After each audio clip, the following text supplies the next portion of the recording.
Hello mga mamshi! Nag-request nga pala si Mr. ng lunch para sa kanilang magkakaibigan. Kaya ang lulutuin natin for today, bamia or okra with beef. Ito nga pala isang Egyptian dish. Ang way ng pagluluto ko ng bamia dahil may iba't ibang uri ng pagluluto nito. Ito nga pala ang ating mga recipe. Hiniwa ko lang siya pagkatapos mag-i-start na tayo. Unang lulutuin muna natin ay yung Egyptian rice. Ito nga pala, inuna ko na yung barsimi ay ihahalo natin sa rice. Hihintayin lang natin siya mag-golden brown at ito pala yung Egyptian rice na binabad natin. Lalagyan natin salt, tansya-tansya lang. Pagkatapos, yung ating barsimil na nag-golden brown, ihahalo na natin siya sa rice. After nyan, ganyan na maging itsura nyan. Lalagyan natin siya ng pinakuluan na tubig. Tansya-tansya, bulubulun na ay naku. Halu-haluin nyo lang para magpantay yung lasa. Pagkatapos nyan, dipin nyo na sa rice cooker.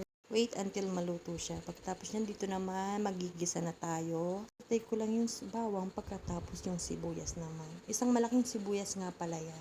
Oo, literal na malaking sibuyas talaga.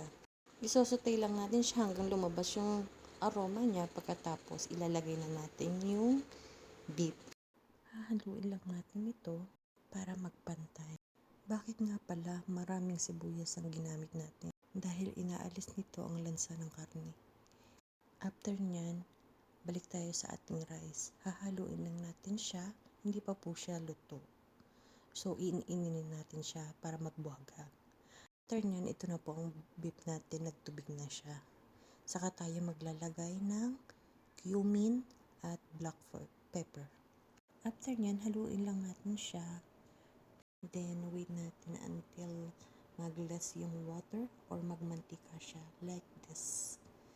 And then, saka na ako naglalagay dyan ng kamatis na hiniwa natin. 2 piraso nga pala yan. Medium size. Then, mix mo lang. Hihintayin lang natin siya until maluto or yung parang nadudurog na natin siya. After nyan, ito na ang maging itsura nyan. Saka tayo maglalagay dyan ng tomato paste. 2 kutsara lang. Tansya-tansyahin nyo lang mga mami. Depende sa dami ng lulutuin nyo. Maasim kasi siya kapag naparami ang lagay mo. Lulutuin ko lang siya ng 2 minutes. After nyan, naglagay nga pala ako ng 1.5 basong tubig. Then, wait until boil. At least 3 minutes. After nyan, saka natin ilalagay yung bamia or okra. Then, wait until maluto yung bamia. After nyan, saka tayo maglalagay ng asin or iba pang pampalasa na gusto natin. Then, cook at least 5 minutes at ganito na yung magiging itsura niya. Pag ganito nga pala ang ulam ni Mr., gumagawa ako ng salad or salad sa atin.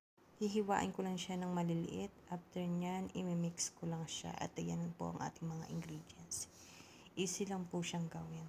Pinatikim ko na nga kay Mr. at ayan nga, hindi kontento sa isang kutsara at nagpakuha ng isang plato at titikman niya daw kung masarap. Yan lang, salamat!